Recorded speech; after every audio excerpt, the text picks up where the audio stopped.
Qualifier match শেষ, ICC ফাইনালে চলে গেছে বাংলাদেশ বাদ। ঘটনা কি নিয়ে বলছি অবশ্যই আপনারা বুঝে গেছেন। আমার সুনির্দিষ্ট দুইটা বিষয়। এক, আইসিসির সব বোর্ড মেম্বার বাংলাদেশের যে অবস্থান, ভারতে গিয়ে তারা বিশ্বকাপ খেলবে না, ভেন্যু বদলে দিতে হবে বা গ্রুপ বদল করতে হবে, এই সিদ্ধান্তের বিপক্ষে ভোট দিয়েছেন। আইসিসি বাংলাদেশকে একদিনের বা 24 ঘন্টার সময় দিয়েছে বাংলাদেশের সিদ্ধান্ত জানানোর জন্য যে তারা বিশ্বকাপে যাবে কি যাবে না, অর্থাৎ ভারতে গিয়ে বিশ্বকাপ খেলবে কি খেলবে না। যেটা বলছিলাম, আমার জাস্ট সুনির্দিষ্ট দুইটা প্রস্তাবনা। নাম্বার 1, 24 ঘন্টা সময় নেওয়ার কোনো প্রয়োজন নেই। বাংলাদেশ তার স্ট্যান্ডে বা বাংলাদেশ ক্রিকেট বোর্ড তার স্ট্যান্ডে আগে যেখানে ছিল 4 তারিখে 4 জানুয়ারি এখনো একই স্ট্যান্ডে আছে, অর্থাৎ বাংলাদেশ ভারতে গিয়ে বিশ্বকাপ খেলবে না। স্ট্রেইট অ্যাওয়ে বৃহস্পতিবার সকালে ফার্স্ট অফিস আওয়ারে আইসিসি কে মেল করে বলে দেন, থ্যাংক ইউ ভেরি মাচ, আমরা ভারতে গিয়ে বিশ্বকাপ খেলছি না, done and dusted, full stop, আর কোনো কথা নেই এরপরে। সেকেন্ড, আইপিএল বাংলাদেশে দেখানো হবে না মুস্তাফিজকে কেন্দ্র করে, বা মুস্তাফিজকে অন্যায়ভাবে আইপিএল থেকে সরিয়ে দেওয়াকে কেন্দ্র করে, তাই তো?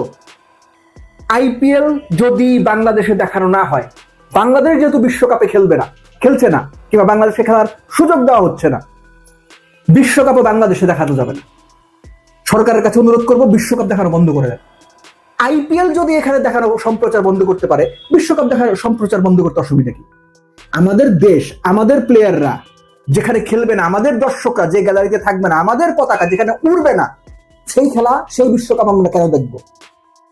আমি যদি ভুল বলে থাকি কমেন্ট বক্সে বলেন ভুল বলছেন, কিন্তু আমি চাই বিশ্বকাপটাও যদি বাংলাদেশ শেষ পর্যন্ত মানে সবকিছু উল্টে দিয়ে বিশ্বকাপ খেলার সিদ্ধান্ত না নেয়, ধরে নিচ্ছে বাংলাদেশ বিশ্বকাপে যাবে না, তাহলে যেন বাংলাদেশে বিশ্বকাপ সম্প্রচার করাও না হয়। এটা আমার অনুরোধ। অপেক্ষায় ছিলাম যে আইসিসির যে মিটিং সেখানে কি হয়। অপেক্ষার ফল যে বাংলাদেশের পক্ষে আসবে না, এটা ভাই আপনি যেমন জানতেন, আমিও তেমন জানতাম, বিসিবিও জানতো। এটা অনেকটা ফর্মালিটির মতো ছিল।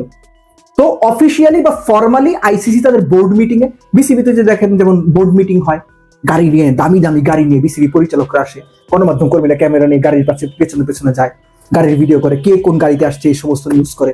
তো ওইখানে কি হয় আমি জানি না, তো তারা ওইরকম করে আসছে, মিটিং করছে, মিটিং করে তাদের সিদ্ধান্ত জানা দিচ্ছে। ফাইনাল বাংলাদেশেও আমার অনুমান প্রস্তুত ছিল যে এরকম একটা সিদ্ধান্তই আসতে যাবে। সো এতদিন এই যে কথাবার্তা, অমুক দেশ বাংলাদেশের পক্ষে দাঁড়াবে, অমুক দেশ বাংলাদেশকে ভোট দেবে, হ্যান ত্যান, আসলে ভাই স্বার্থের জায়গায় আপনি আপনার স্বার্থ দেখবেন, আমি আমার স্বার্থ দেখব। আপনার স্বার্থ দেখার জন্য আমি দৌড়ে যাব না, আমার স্বার্থ দেখার জন্য আপনি দৌড়ে আসবেন না। সো বাংলাদেশের অবস্থানে ঠিক আছে, বাংলাদেশের বিপক্ষে গিয়ে সবাই তাদের মতো করে অবস্থান জানিয়েছে, বাংলাদেশের বিপক্ষেই ভোট দিয়েছে। সো বাংলাদেশের স্ট্যান্ড কনফার্ম, আগের মতোই বাংলাদেশ বিশ্বকাপে যাবে না। আবারও বলছি, যদি না 360 ডিগ্রি কোনো কিছু উল্টে পাল্টে যায়। এখন এর একটা ভিডিওতে আমি বলেছিলাম, আপনারা প্রচুর সেখানে দালাল বলেছিলেন, বলতে থাকেন, কিছুই যায় আসে না। যেটা রিয়েলিটি সেটা হচ্ছে বিশ্বকাপ না খেলার কারণে বাংলাদেশের সামনে যে 3-4টা চ্যালেঞ্জেস আসবে, র্যাঙ্কিং কমে যাওয়া, সরাসরি সামনে টি20 বিশ্বকাপে কোয়ালিফাই করতে না পারা, কোয়ালিফায়ার খেলতে হতে পারে, বাংলাদেশের জন্য জরিমানা হতে পারে, কিংবা একই সঙ্গে বাংলাদেশের সদস্য পদ সাময়িক কিংবা একটু দীর্ঘমেয়াদে স্থগিতের বিষয় হতে পারে, অনেক রকম দুষ্টামি আইসিসি করতে পারে, অনেক রকম সম্ভাবনা আছে।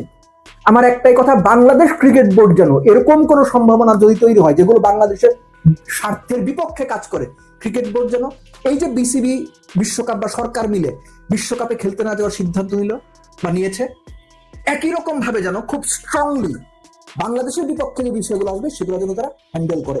লাস্টলি এর আগে শুনেছিলাম যে বাংলাদেশ আইসিসির বিরুদ্ধে মানে লেখালেখি হচ্ছিল, আপনার পত্রিকাতেই পড়লাম আমি, যে ক্রীড়া আইন আদালতে আইসিসির বিরুদ্ধে যাবে। যদি তারা যেতে যায়, মোর দেন ওয়েলকাম।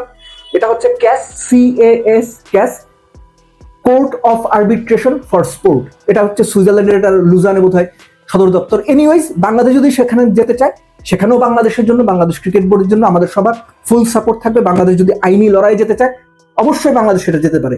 কিন্তু আইসিসির দিক থেকে যদি কঠিন কোনো সিদ্ধান্ত আসে, আবারও বলছি, যেটা বাংলাদেশের স্বার্থের পরিপন্থী, বাংলাদেশের বিপক্ষে কাজ করে, তাহলে সেই ব্যাপারেও যেন বাংলাদেশ ক্রিকেট বোর্ড সর্বোচ্চ শক্ত অবস্থানটা দেয় এবং নিজেদেরকে প্রস্তুত রাখে। এটাই হচ্ছে আমার অনুরোধ।